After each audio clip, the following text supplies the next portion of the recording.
Fred here, welcome back to the Gear Obsession channel. This review will be of the Kershaw Scallion model 1620 H3, which is a little bit of a rare model, so stay tuned.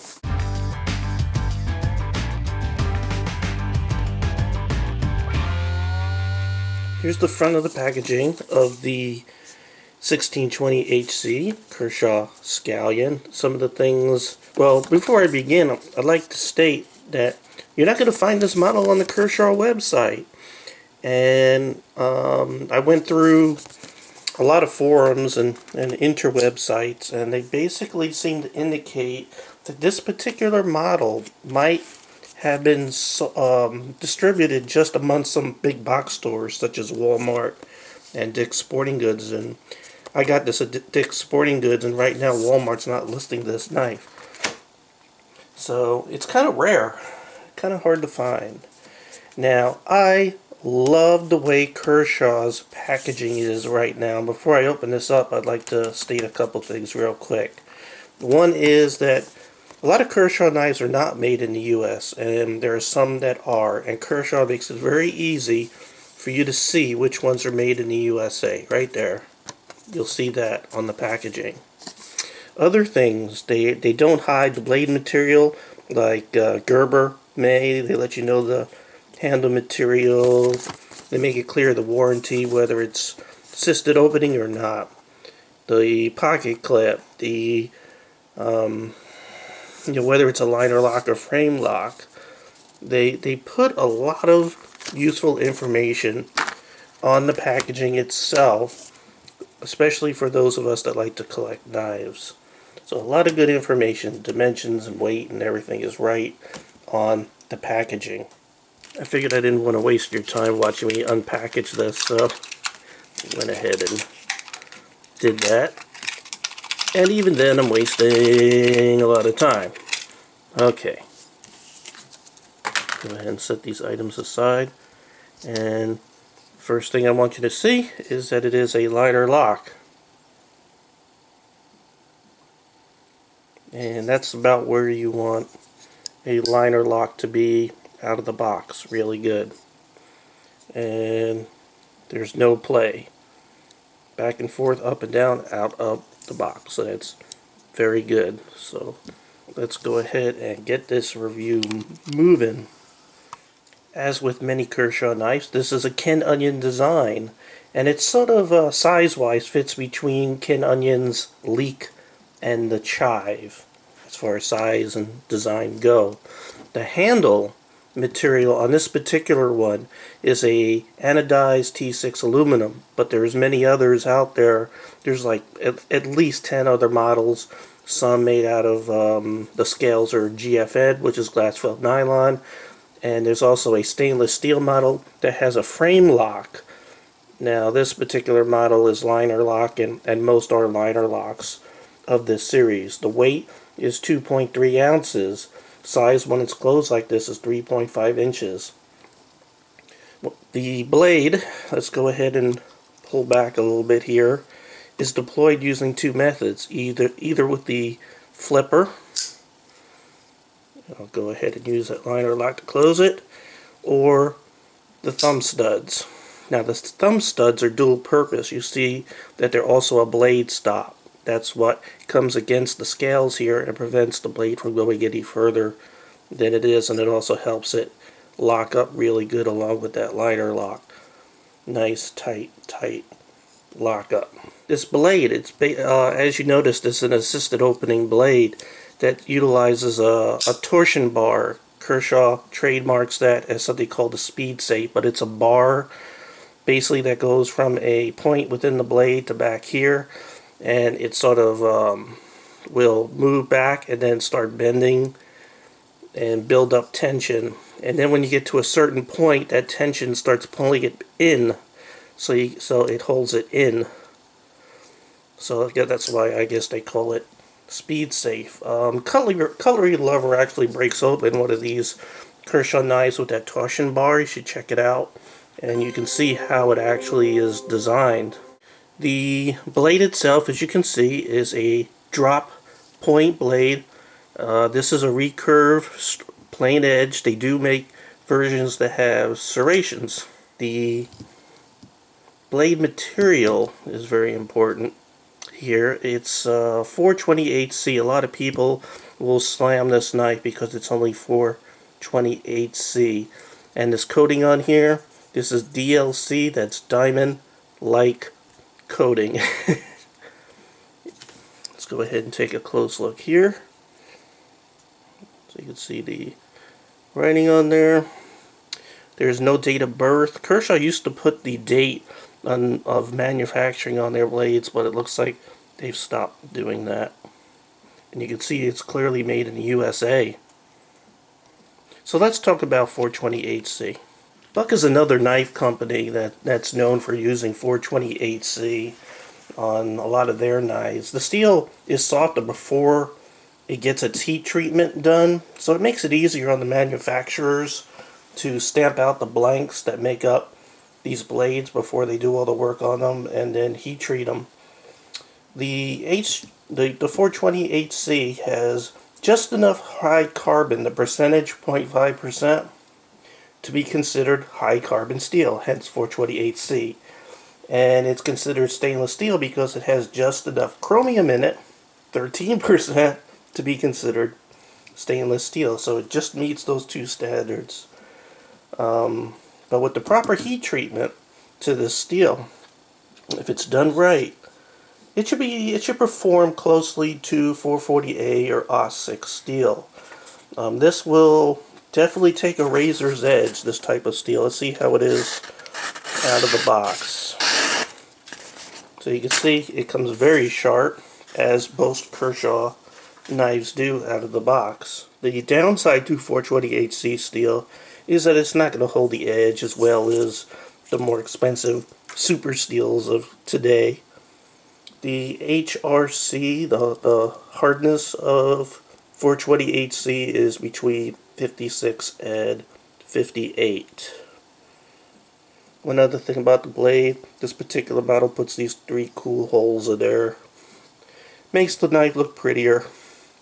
Another thing specific to the H3 is that the Kershaw name is a lot bigger than on the other models. Now, as I showed you earlier, this is a flipper design.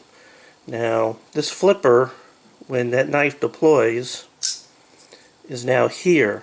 And what that does is it sort of acts as an extension here, almost making a finger choil. So it really locks your finger in behind it. And there's a little bit of serration right there. There's also some serration here on the top. So you're really locked in pretty good. So even though the handle may not be coming all the way back in your hand, these fingers here are really locking it in good. Let's check out reverse grip. Well, reverse grip, you notice it's way in there, so you'll be using this part of your thumb or pushing in like this if you have large hands for reverse grip. But this is not a defensive kind of knife. The blade, being as short as it is, that's 2 1/4 inches. It's not ideal for any kind of defensive or offensive kind of fighting. It's strictly EDC. Again, you could push anything into a defensive role, but really this is EDC. Inside you can see the liner. I don't know, no one's stating exactly what that liner material is, but typically manufacturers will use another form of 420 called 420J2. So that's what I'm guessing they're using. On the back you can see there's a back spacer right here that's all held together using Torx screws. Usually manufacturers will use the T6s and a T8 for the pivot screw to hold everything together. It's good to have some sort of Torx wrenches around if you're a knife collector. I just use, here's a cheap set. Keep them around, keep them handy. Now there's a lanyard hole here. Some people have stated on the interweb, on YouTubes, that this small hole right there is not big enough for 550 cord. Let's test that theory out. I happen to have some 550 cord. Now I did sort of melt it a little bit to keep it all together, and we'll go ahead and see if I can get 550 cord through here.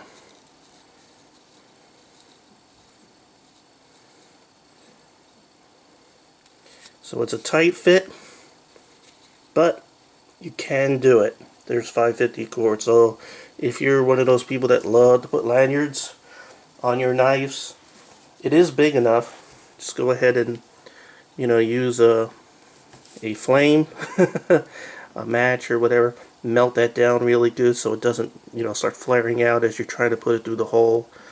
And, you know, just melt that tip, and you'll be able to get it through. Now there's also a lock. I hate it when they put locks on knives, but or safety or whatever you want to call it. And if you push this in, you can see it moves this little rod to prevent the blade from coming out. And while we're here, you can see that the blade centering is nearly perfect, which is good, and it's not touching the liner, so that's pretty good. Now you could tighten this up using a T6, I think, and make sure that it'll keep it from moving. At least they give you the option to go ahead and tighten it up or just freaking remove it. While we're here, look at this big monster clip. That is one huge clip. It's almost as big as the whole handle. And Kershaw uses this particular clip on a couple of their knives, so I guess they did want to make one special for this one. Unfortunately, well, fortunately you can move it by taking those two screws off. You could remove it. However, you can't mount it anywhere else. So this is strictly right-handed and tip-down carry. Now let's talk about this recurve blade. Because it's a recurve plain edge, that makes it a little bit more difficult to sharpen.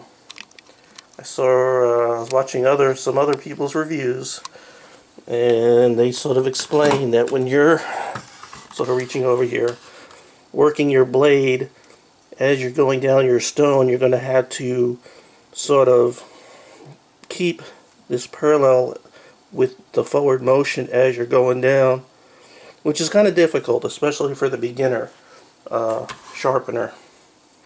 But there's other methods of sharpening. One is the Lansky Rod System. So you could just go ahead and run it down, and then you really don't have to, you know, you can deal with the recurve a lot easier with these rods. Or you could just, you know, these type that have the rods basically in a device, and you just sort of, you know, just sort of run it down simply like that. So improvise, overcome. That's all you got to do. So the ergonomics are very good for a knife this size. The ergonomics are very, very good, and it's very light. And again, the use for this is EDC kind of carry, and for light to moderate use. I wouldn't do anything too heavy. I mean, if you look at the edge, it's a rather thin edge here, and it should make it a good slicer. Not the greatest slicer in the world. If you notice that it is a hollow ground blade, usually you know, there's different grinds that can make slicing a little bit better. Your flat ground blades are usually a little bit of a better slicer than your hollow ground. But you know, it's perfect for your light to moderate EDC. So cost of this, well, retail can go from $60 to $80 depending on the model. But at Dick's Sporting Goods, I got it for the unbelievable low price of $29.99, and it just so happened that a new Dick's Sporting Goods opened up in my neighborhood, so I got triple points back. So really good find. So I'm really liking this knife. I wasn't going to buy it. I generally don't sort of gravitate towards smaller knives, but I don't review enough, and I know some of you would rather carry a smaller knife, so I need to remember that. And when I asked the guy behind the counter, hey, can I see the one you have behind the glass here, and I felt it, it felt really good. The ergos of this knife are very good, so I don't mind.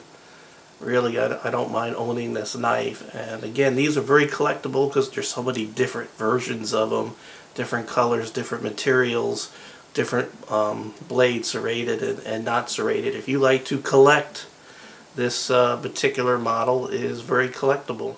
Now, one thing that some people had stated was that some people may be touchy about the assisted opening. You might be in a state where they're very touchy about that, and you might have purchased this knife because the blade is only 2 1/4, so it's small, it doesn't draw too much attention, and someone or some folks may have stated that you could just remove the torsion bar, which you can. You could disassemble this, remove the torsion bar, and you wouldn't have that assisted opening. But that torsion bar also acts as the lock that sort of keeps this in. Now, you could use that manual lock, but as soon as you take it off, it's going to be floppy because there's no indent in there that holds it. That same spring that's pushing it out is also helping keep it in.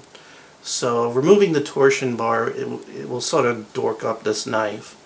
Other than that, as it is out of the box, I give this a very strong 9 out of 10. The reason why that it doesn't get a 10 out of 10 is because this clip does not move or you can't place this clip to the other side for left-handed folks, and you can't place it on the other edge so you can hold it or carry it as tip up, which is my favorite method.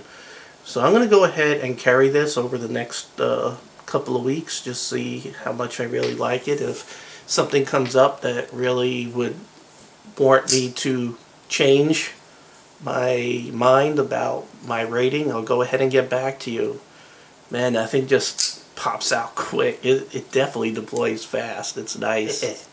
And it's a good lockup. So 9 out of 10. Definitely like the Kershaw Scallion. Specifically, this is the 1620 H3. Thank you very much for joining me here at the Gear Obsession channel. I really appreciate your viewership, subscribers, and friendship, and intelligent comments and discussions that we have here on YouTube. And I hope you have a great day or evening.